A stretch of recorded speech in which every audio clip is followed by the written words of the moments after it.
Shalom, this is Truth is Everlasting, Lion's Den. I am Yahweh Sah. I camp out on Lion Den, Hawan Ben Yashua in Jacksonville, Florida. But first I like to give a prayer to the Father, to the Son, to the elders, to the archons, and to the women and children around the world in Paleo-Hebrew language.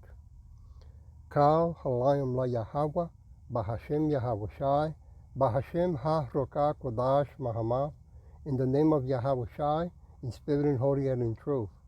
Double honors to the 144,000 chosen elect, double honors to the apostles of GMS, double honors to the apostles of Lion Den's camp, salutations to the archons on the four corners of the earth, and to the women and children, Shalom.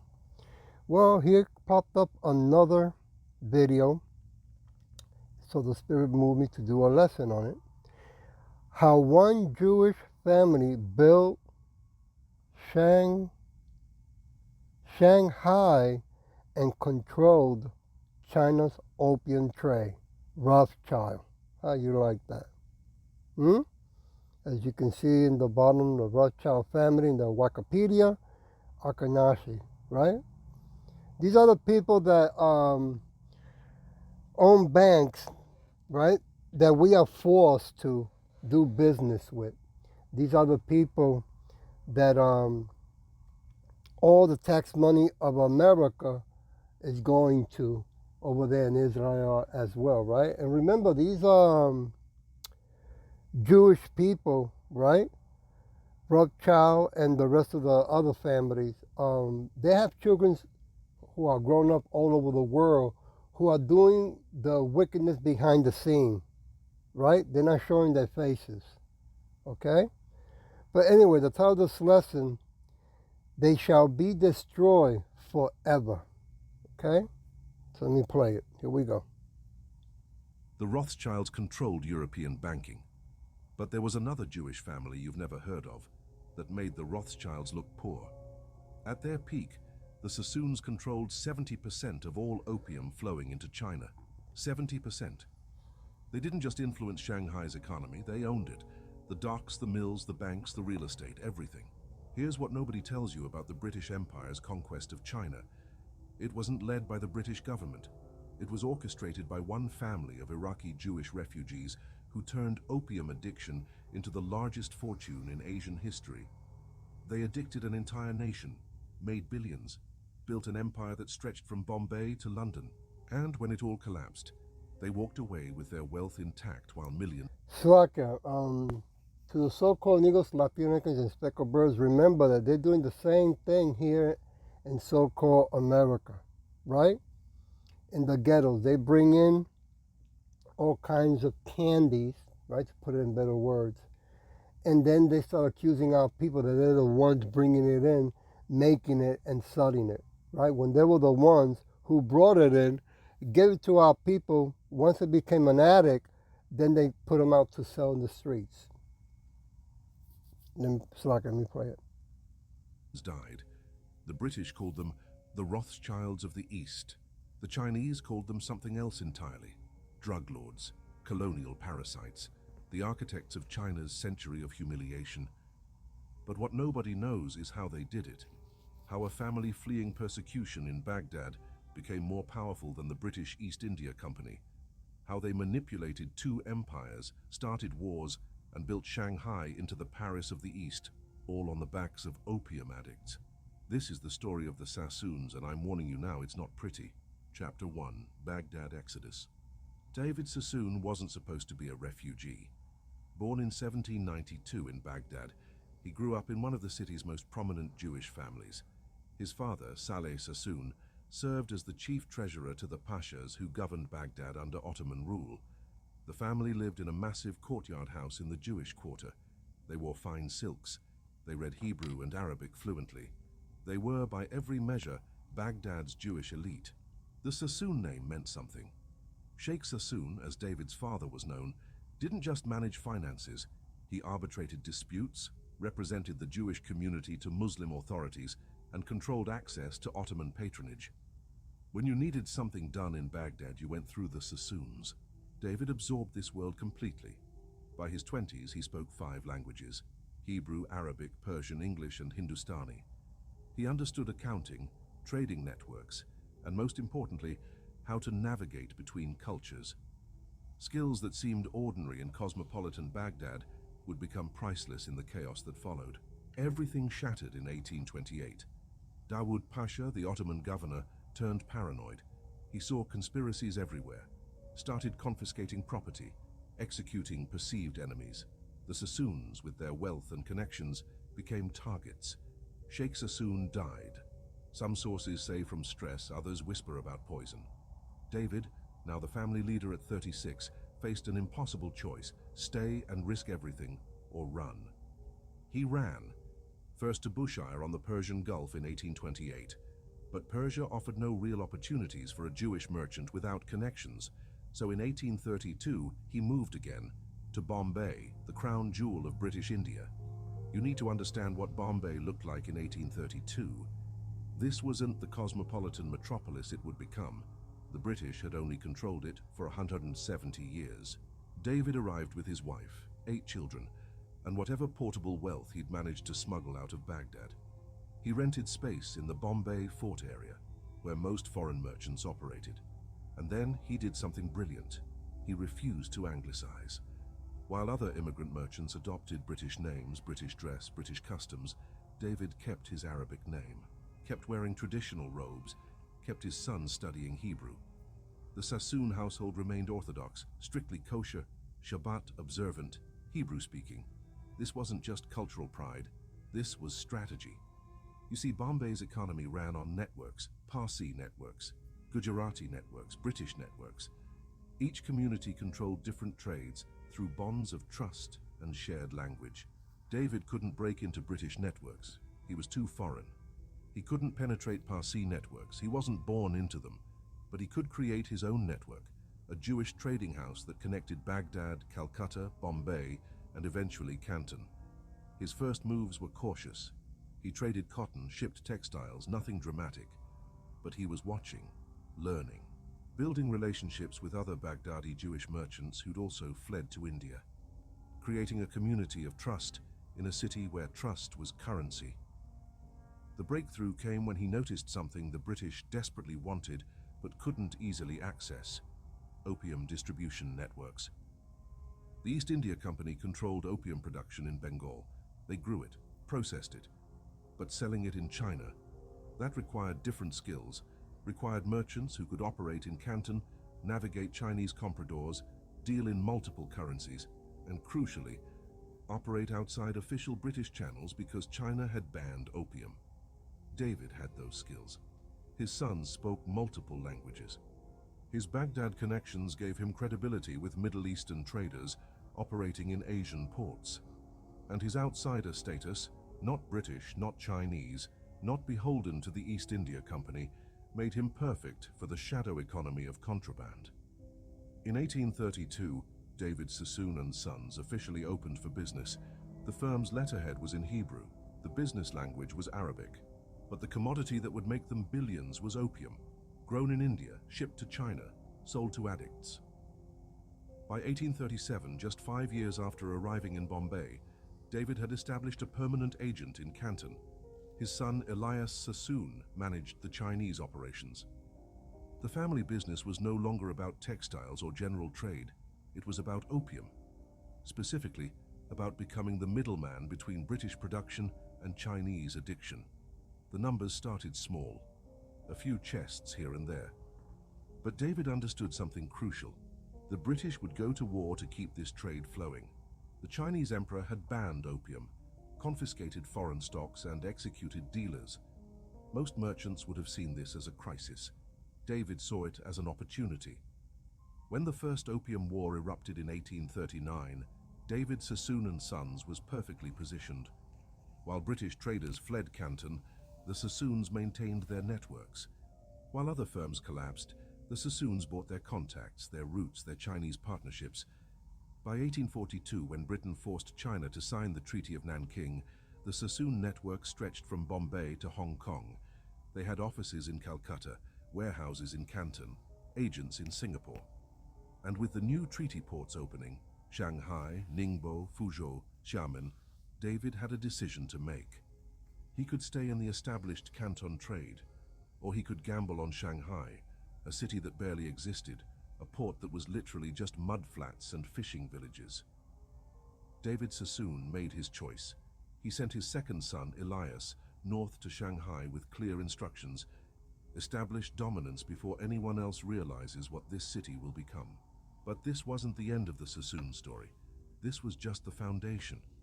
Because what they built in Shanghai over the next 50 years would make their Bombay fortune look like pocket change. Chapter 2. Bombay Rising. Between 1843 and 1858, David Sassoon transformed from refugee merchant to the undisputed king of the India-China opium trade. These 15 years were the foundation, the period when the Sassoon trading empire went from small-time operation to monopolistic powerhouse. The genius was in the vertical integration. David didn't just trade opium, he controlled the entire supply chain. Start with production. David established relationships with opium growers in Patna and Benares, the two regions where the British East India Company grew its finest opium. While other traders bought at auction in Calcutta, the Sassoons negotiated advance contracts. They paid growers before harvest, locked in prices, guaranteed supply. When opium prices spiked, which happened constantly as demand in China exploded, the Sassoons had inventory at pre-spike costs while competitors scrambled. Then, shipping. David invested in his own fleet, owned the vessels outright. This wasn't about saving shipping costs, though that helped. This was about control. When you control the ships, you control timing. You control routing. You decide whether to flood the market or restrict supply. The Sassoon fleet grew to 23 vessels by 1850, each one flying the company flag, a Star of David in blue. Next, distribution networks. This is where David's sons became That's not the Star of David, okay? That's the start of wickedness. crucial. He had 8 sons, and each one managed a different node in the empire. Elias ran Shanghai operations. Abdullah handled Bombay and Calcutta. Sassoon David, yes, literally named Sassoon, managed Hong Kong. Solomon oversaw Canton before it declined. The company wasn't just a business, it was a family network where blood ties replaced legal contracts. Here's what's interesting. The Sassoons operated in a legal gray zone that was somehow both illegal and protected. Opium was banned in China, completely illegal. The Chinese emperor had made it a capital offense, but the British Navy actively protected the opium trade. British gunboats patrolled Chinese waters specifically to ensure opium ships could operate, so David was breaking Chinese law with British military protection. So, hey, can that be going on with America?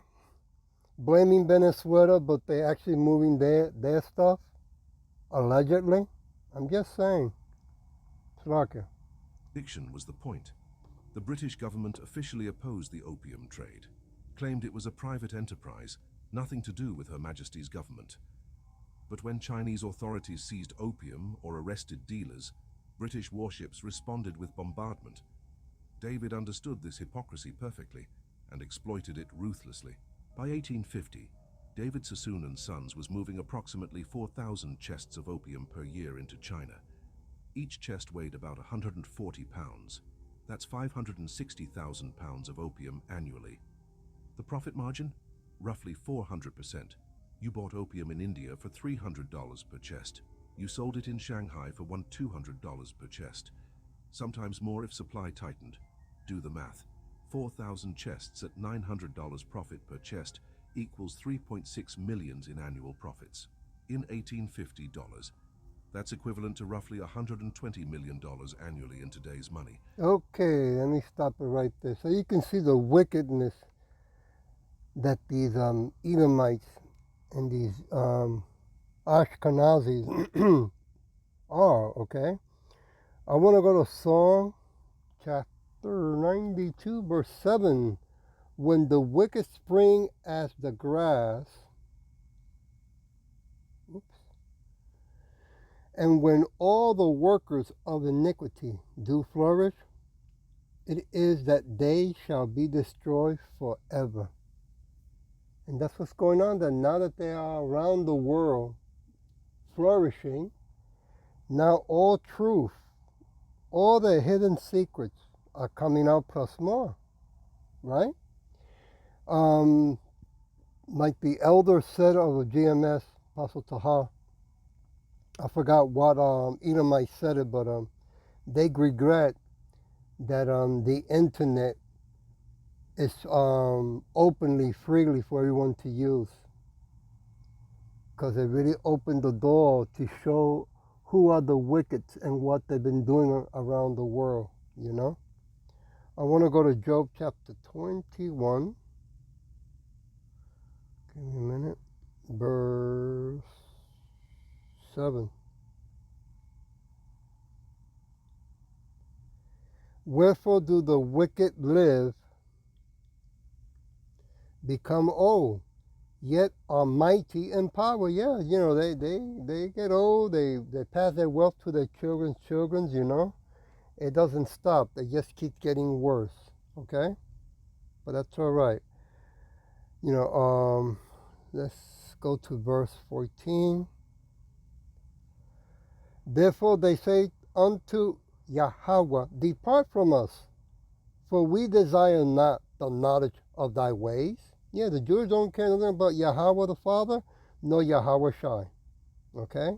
They don't want the knowledge. Verse 15. What is the mighty that we should serve him? And what profit should we have if we pray unto him?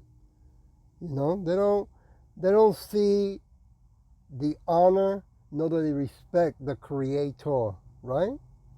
They are wicked and selfish, just because they need to be destroyed. Verse 18, they are as stubble before the wind, and as chaff that the storm carries away. Yeah. Everything is being running accordingly to the way Yahweh Hashem Yahushua wants it to go. The way they wrote it, right? The way they wrote the script is being played out. Okay? The wickedness of these elite in power, the whole world is seeing it all at the same time. I want to go to Psalm chapter 1, verse 4. You know what is that? That the whole world now can see everything that the wicked are doing, not only what they did in the past, but what they're doing in the present. That's amazing. Verse 4, the ungodly are not so, but are like the chaff, which the wind drives away. Yeah. They don't believe in God. They don't respect the Creator, nor the Son, Yahweh Shai, King of Kings and Lord of Lords. Okay. Well, they're going to be removed from power. And all the wealth that they have stolen is going to be taken away from them when Yahweh Shai comes back with the host of angels. Verse 5, therefore the ungodly shall not stand in the judgment, nor sinners in the congregation of the righteous. Verse 6, for Yahweh knows the way of the righteous, but the way of the ungodly shall perish. And that's what is waiting for them. That's their reward, their inheritance. Psalm chapter 35, verse 5. Let them be as chaff before the wind, and let the angels of Yahweh chase them. Woo! So like, let me go to verse 4. Let them be confounded and put to shame that seek after my soul. Let them be turned back and brought to confusion that devise my hurt. Yeah, because the same thing they did to China, they do in America, right? They put these not only illegal stuff into the streets, but also things that they call legal, which is not also good for our people. Okay? Now jump to verse 6. Let their ways be dark and slippery, and let the angels of Yahweh prosecute them. And that's what's going on. Okay? They are being judge as I read the scripture, right? And everything's going to be piling up until when Yahushua comes back, bingo, game over. They go into slavery for 1,000 years. Psalm 30, chapter 37? Give me a minute. Verse 1. Fret not thyself because of evildoers, neither be thou envious against the workers of iniquity. You know, 2/3 of our people want to be like the Edomites, which is kind of sad and at the same time crazy, because why you want to be like them where they stole everything that belongs to us. It belongs to our King, Yahweh Shai, right? When you should be doing the opposite, repenting, doing the will and the work of Yahweh Shem Yahweh Shai, right? So you can be partake of being chosen, of the 144,000 chosen elect, right? So you can go be sent out there and go and kick ass. Verse 2. For they shall soon be cut down like the grass and wither as a green herb. Woo! Verse 27. I'm going to jump to verse 27. Depart from evil and do good and dwell forevermore. Right? You know, and one thing I noticed also, our people, they don't know, when you ask them, do you know how to do good? They say yeah with their lips, but with actions, they don't know what good is. Right? All they think about is money, money, money, money. Song 105. Yep. Give me a minute. It's an old song, by the way. Verse 3. Glory ye in his holy name. Let the heart of them rejoice that seek Yahweh Shai. Verse 4. Seek Yahweh Shai and his strength. Seek his face forevermore. And that's doing good. You see? It's not complicated. I'll leave it with Psalm chapter 98. See if I can do another lesson that I found on verse 9. On our time now of what they are doing with substance. Let me put it that way. Verse 9, before Yahweh Shai, for he cometh to judge the earth. With righteousness shall he judge the world and the people with equity. Right? It's going to be all fair. No one can say, oh, it's not fair, it's not fair. No, it's going to be all fair, it's going to be all righteous, it's going to be all recorded. Yeah, just like the Edomites are recording everything that we're doing and saying and where we are. Well, Yahweh Shem Yahweh Shai and the host of angels have been doing that from the beginning of time. What a coincidential. And since the wicked in power, right, erase or burn our history of our past, of who we are, not all of it because they can't, it's not allowed, right, from Yahweh Shai. But they thought they can hide their wickedness of the past. And boy, is it coming out left and right. I hope you find this educated. And with that, I'll say Shalom.